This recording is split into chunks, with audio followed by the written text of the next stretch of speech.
خطة سودانية لاحتلال لندن. يحكي أحد العسكريين السودانيين القدامى ويقول: بتاريخ 1989 تخرجت من الكلية العسكرية السودانية الأولى، وكان ترتيبي الأول على الدورة أنا واثنان من زملاء الضباط، وكما جرت العادة بأن يرسل الثلاثة الأوائل على الكلية لإتمام دراستهم في أكاديمية ساندهيرست الملكية الحربية البريطانية. تم إرسالنا بالفعل، وعند وصولنا إلى مقر الأكاديمية كان رئيس الأكاديمية الجنرال كرايمر توم كيلفن في استقبال الطلبة الجدد، وما إن وصل توجه إلينا بالسؤال: هل أنتم من السودان؟ مع أننا كنا نعلق على صدورنا أيقونة العلم السوداني كباقي الطلاب، كل يعلق علم بلده على صدره، فأجبناه: نعم سيدي، نحن من السودان. فبدأ التجهم على وجه الرجل، وصار يدقق في أسئلته: من أي القبائل أنتم؟ ومن أي المدن؟ مما أثار استغرابنا حتى وصل إلى آخر سؤال: من منكم يحب الجنرال سوار الدهب؟ فلم يجرؤ أحد على الرد بحبه، كوننا منتمين إلى الحزب الشيوعي في ذاك الوقت، ونخاف على أنفسنا وعوائلنا من ردة فعل الحكومة السودانية إذا ما أحيطت علما بأجوبتنا. وسارت أيام الدراسة، وبقي في بالي عدة أسئلة أود أن أطرحها عن الجنرال كرايمر حتى أتى يوم التخرج.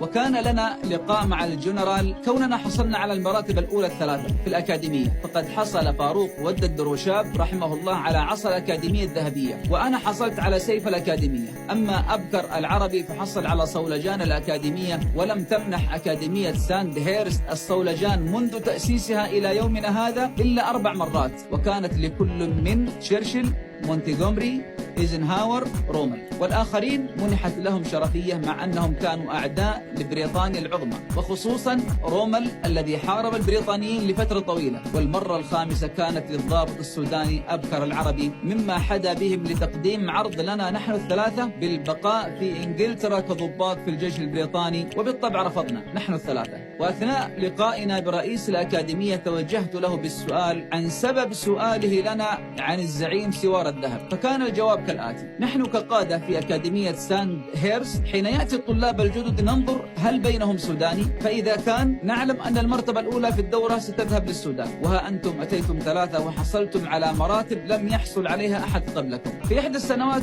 قدم إلى الأكاديمية تلميذ سوداني وتخرج بتفوق، وكان عندنا سباق في الأكاديمية قبل التخرج يطلب من كل تلميذ أن يقدم خطة عسكرية لطريقة احتلال عاصمته، فما كان من الطالب السوداني إلا أن قدم خطته العسكرية وكتب عنوانا لها: أسهل خطة لاحتلال الخرطوم. وحين قمنا بتدقيق الخطة وجدناها خطة لاحتلال لندن وليست الخرطوم، وكانت خطة محكمة بدقة عالية لا يمكن أن يرسمها ويضع تفاصيلها إلا قائد بريطاني. فأرسلنا في طلب هذا التلميذ وسألناه: ما هذا الذي قدمته؟ فأجاب: وهل أنا خائن أو غبي لأقدم لكم خطة لاحتلال بلدي؟ ومنذ ذلك اليوم ونحن نتخوف من الطلبة السودانيين. وكان هذا الطالب هو المشير عبد الرحمن سوار الدهب رحمه الله.